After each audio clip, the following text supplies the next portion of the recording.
August 25, Sunday, meron tayong dumating na ibon mula Quezon City to Talavera, Nueva Ecija. Shoutout pala kay Manong Rider, kay Sir Romeo Tumambing, napakalupit na rider niyan. Kahit na ginabi siya at malakas yung ulan, nadala pa rin niya ng maayos at ligtas ang ating ibon.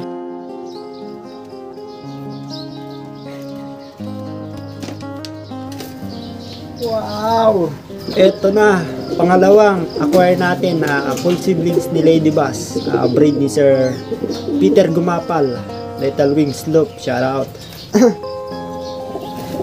Aling ko rito, possible cock. Kaya naman kumuha ako ng linyada na to dahil nasubukan ko na at kilala ko yung may-ari. Dati kasi nung nagsisimula pa lang akong nag-iibon, kumukuha ako ng ibon sa mga pet shop, sa mga taong hindi kilala, at hindi ko kinakaila nang bibihag din ako at bumibili rin ako ng bihag. Noong mga panahon kasi na yun, wala sa atin nag-guide at hindi natin alam yung kalakaran sa racing pigeon na pala maganda yon. At ang ending ng pag-aalaga ko nun, puro gulong. Salamat kay Sir Peter. Pinagbigyan tayo na makakuha ng breed niya na full siblings ni Lady Bass. Kaya naman nakilala natin si Sir Peter dahil last time ko sumali sa for ako. Ako wala akong alam sa mga sa linyada. Hindi ko tinitingnan kung sino yung may-ari. Basta nakita ko yung ibon. Ayun, video. Sa ako ngayon nanalo. Simula nun, nagpanalo na tayo. Maraming panalo si Lady Bass.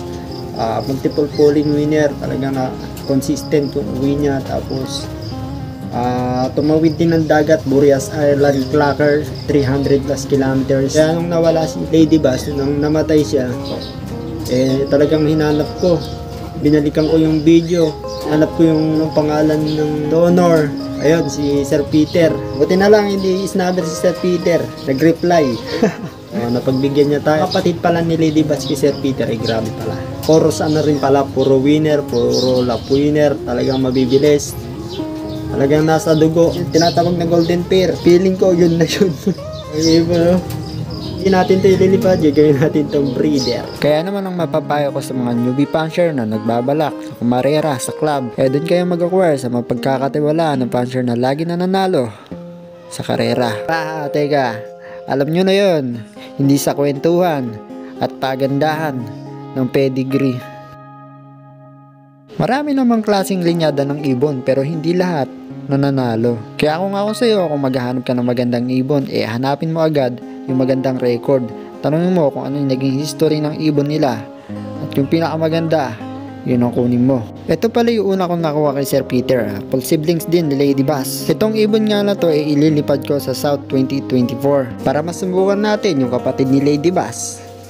Swerte na lang ang kulang. Palagi nyo palang tatandaan kapag bumili kayo sa isang sikat na puncher at palagi nananalo, ang record nila ay hindi mo record. Ang achievement nila ay hindi mo achievement. Kaya naman kung ikaw ay gumulong at hindi nanalo, huwag mong sisihin yung pinagkuhanan mo. Baka hindi na yung ibon ang problema, baka ikaw na.